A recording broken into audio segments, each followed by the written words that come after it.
आपने आर्ट ली हो या साइंस, दोनों में ही जो सब्जेक्ट्स हैं ऑलमोस्ट जाने पहचाने होते हैं। कुछ ना कुछ आपने उनके बारे में पढ़ा होता है। हाँ, लेवल टफ जरूर होता है, लेकिन आपके लिए वो एकदम नया नहीं होता है। लेकिन कॉमर्स, इसमें अकाउंटेंसी, बिजनेस स्टडीज एकदम नए सब्जेक्ट्स हैं, और इकोनॉमिक्स में माइक्रो इकोनॉमिक्स आपके लिए एकदम न्यू है, और मैथ्स में लेवल एकदम टफ हो जाता है। इसलिए 11th में आपको पढ़ाई करने का तरीका एकदम बदलना पड़ेगा। अब तक आप जैसे पढ़ा करते थे वैसे पढ़ोगे तो कॉमर्स में आपको कुछ भी समझ में नहीं आएगा, और पूरा समय बस एक्सपेरिमेंट करते हुए ही निकल जाएगा कि हम कॉमर्स कैसे पढ़ें। इसलिए कॉमर्स में अच्छे मार्क्स लाने के लिए आपको वो सब कुछ करना पड़ेगा जो मैं आपको इस वीडियो में बताऊंगी। और सबसे पहला है कि आपको अपनी पढ़ाई जितना जल्दी हो सके उतनी जल्दी स्टार्ट कर देनी है। अगर एग्जाम के आसपास आप बुक लेकर बैठोगे तो सिर्फ किनारे पर ही पास हो पाओगे, अच्छे मार्क्स नहीं आएंगे। और अगर आप 10th क्लास का रिजल्ट आने का वेट कर रहे हो और सोच रहे हो कि हम उसके बाद पढ़ाई करेंगे, तो आप गलती कर रहे हो। आपको ये पहले से ही डिसाइड करना है कि आपको कौन सा स्ट्रीम लेना है। अगर आप कंफ्यूज हो तो आप उन सब्जेक्ट्स की तैयारी कर सकते हो जो कॉमन होते हैं, जैसे कि मैथ्स, इकोनॉमिक, इंग्लिश एक्सेट्रा। इन सभी सब्जेक्ट्स में से कोई ना कोई सब्जेक्ट्स आपके लिए कॉमन तो जरूर होगा, चाहे आप आर्ट लो, साइंस लो या फिर कॉमर्स। तो आप इन सभी सब्जेक्ट्स के साथ अपनी पढ़ाई शुरू कर सकते हो। तो बिना टाइम वेस्ट किए आप अपनी पढ़ाई आज से ही शुरू कर दो। अब दूसरा पॉइंट है रीडिंग का। जी हाँ, बहुत सारे स्टूडेंट्स पहले की तरह ही पढ़ाई करते हैं और रीडिंग पर बिल्कुल भी ध्यान नहीं देते हैं, लेकिन यह गलती आपको नहीं करनी है। 11th 12th या फिर उसके बाद में अगर आपको अच्छे मार्क्स चाहिए तो रीडिंग आपके लिए सबसे इम्पोर्टेंट है, सब्जेक्ट चाहे कोई सा भी हो। रीडिंग से जो आपके कंसेप्ट क्लियर होते हैं वो किसी और मेथड से क्लियर नहीं हो सकते हैं। इसीलिए बिना ज्यादा इधर उधर दिमाग लगाए आपको हर सब्जेक्ट की रीडिंग जरूर करनी है। और रीडिंग जितना ज्यादा करोगे उतना ज्यादा आपका कंसेप्ट क्लियर होंगे। लेकिन कम से कम 2 बार रीडिंग तो आपको जरूर करनी है, और वो भी एनसीईआरटी की बुक से, जिसे आप एनसीईआरटी के थ्रू डेवलप किया हुआ ऐप ई पाठशाला से डाउनलोड कर सकते हो।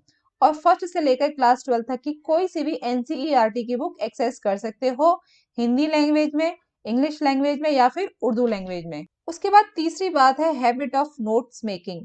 10th तक की पढ़ाई के लिए आपने शायद ही कभी नोट्स बनाए हों, लेकिन अब आपको क्लास 11th में नोट्स बनाकर ही पढ़ाई करनी है, क्योंकि एग्जाम में जब बैक टू बैक एग्जाम्स होते हैं, यानी बीच में कम छुट्टियां होती हैं, तो आपको पूरा सिलेबस रिवाइज कभी नहीं कर पाओगे, क्योंकि 11th में बहुत सारा सिलेबस होता है।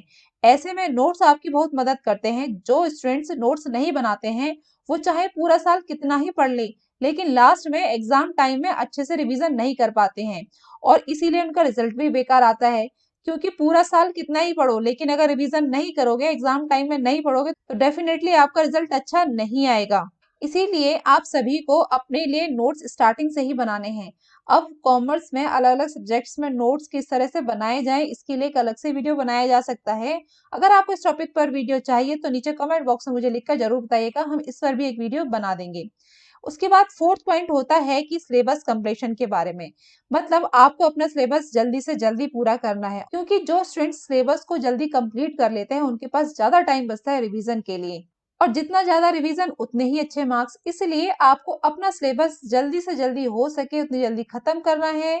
इसके लिए आप अपने स्कूल के सिलेबस को कंप्लीट होने का वेट ना करें, क्योंकि आप यह सोचोगे कि हम तो स्कूल के साथ साथ चलेंगे, तो फिर आपको सिलेबस कंप्लीट करने में काफी देर हो जाएगी। और आजकल वैसे भी यूट्यूब पर हर सब्जेक्ट का, हर टॉपिक के वीडियोस अवेलेबल हैं, तो आप वहां से हेल्प लेकर अपना सिलेबस कंप्लीट कर सकते हो और फिर रिवीजन स्टार्ट कर सकते हो। उसके बाद आता है कि रिवीजन। अब रिवीजन सबसे ज्यादा इंपॉर्टेंट है, और ये आप तभी कर पाओगे जब आप अपने सिलेबस को टाइम पर कंप्लीट कर लोगे। आप अपने पूरे सिलेबस को कितनी बार रिवाइज करते हो, इसी से डिपेंड करता है आपके एग्जाम में कितने मार्क्स आते हैं। जितना ज्यादा आप रिवीजन करोगे, मार्क्स भी आपके उतने ही अच्छे आएंगे। अब तक आपने शायद एक ही बार रिवाइज करते होंगे, लेकिन क्लास 11th में कम से कम सभी सब्जेक्ट्स में आपको 3 बार रिवीजन जरूर करनी है, क्योंकि रिवीजन से ही आपके सारे टॉपिक्स अच्छे से समझ में आएंगे और मार्क्स भी अच्छे आएंगे। इसके अलावा 12th क्लास में भी आपको बहुत हेल्प मिलेगी। जो स्टूडेंट्स क्लास 11th में रिवीजन नहीं करते हैं उनका बेसिक एकदम कमजोर होता है, एज ए रिजल्ट उन्हें 12th क्लास में बहुत प्रॉब्लम होती है, और फिर 12th में भी उनके अच्छे मार्क्स नहीं आते हैं। इसीलिए रिवीजन को आपको बिल्कुल भी लाइटली नहीं लेना है। अच्छे से रिवीजन कीजिए और उसके लिए सिलेबस को भी जल्दी से कंप्लीट कीजिए। उसके बाद नेक्स्ट पॉइंट है practice through mock test papers. देखिए, अगर आपने कभी भी टॉपर्स का इंटरव्यू देखा होगा तो आपने ध्यान दिया होगा कि सभी के सभी पिछले साल की क्वेश्चन पेपर या फिर मॉक टेस्ट पेपर्स के थ्रू प्रैक्टिस करने पर बहुत जोर देते हैं, क्योंकि इससे आपको पता चलता है कि आपको कितना आता है, कितना नहीं आता है, कहाँ-कहाँ आप गलतियां कर रहे हो, आपकी कमियां क्या हैं और उन कमियों को कैसे सुधारा जाए। इसीलिए सिलेबस कंप्लीट करके रिवीजन करने के बाद आपको हर एक सब्जेक्ट में कम से कम 5 प्रीवियस पेपर सॉल्व करने हैं।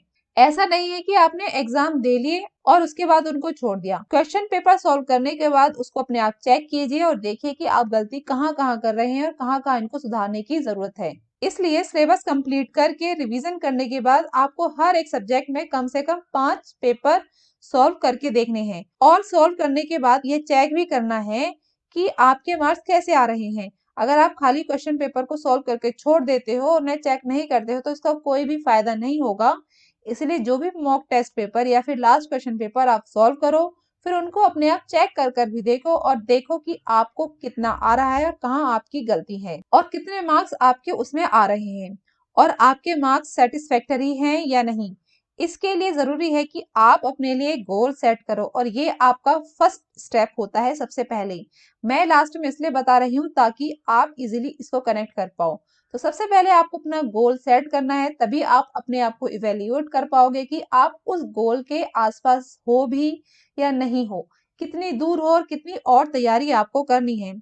जो स्टूडेंट्स अपने लिए गोल सेट नहीं करते हैं वो मोटिवेट नहीं रह पाते हैं पूरे साल पढ़ाई करने के लिए और कुछ टाइम बाद उनका पढ़ाई से मन हट जाता है। लेकिन जो स्टूडेंट्स पहले से ही अपने लिए एक गोल सेट कर लेते हैं वो ऑलवेज मोटिवेटेड रहते हैं पढ़ाई करने के लिए और वो बहुत ही अच्छे से पढ़ाई करते हैं। तो इसीलिए आपको अपने लिए गोल सेट करना है कि कितनी परसेंटेज आपको चाहिए, किस सब्जेक्ट्स में कितने मार्क्स आपको चाहिए, जिससे कि आप पूरे साल अच्छे से पढ़ाई भी कर पाओगे और अपने आप को कंपेयर कर पाओगे कि आप अपने गोल से कितना दूर हो और कितनी ज्यादा आपको मेहनत करनी है उसको अचीव करने के लिए।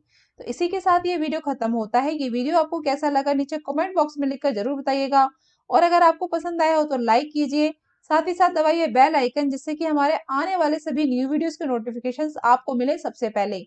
और मैथ्स की वीडियोस के लिए आप सब्सक्राइब कर सकते हो हमारे दूसरे चैनल ट्राई मैथ को। साथ ही साथ आप विजिट कर सकते हो हमारी वेबसाइट www.commerceuper.com पर। तो मिलते हैं नेक्स्ट वीडियो में, तब तक के लिए थैंक यू।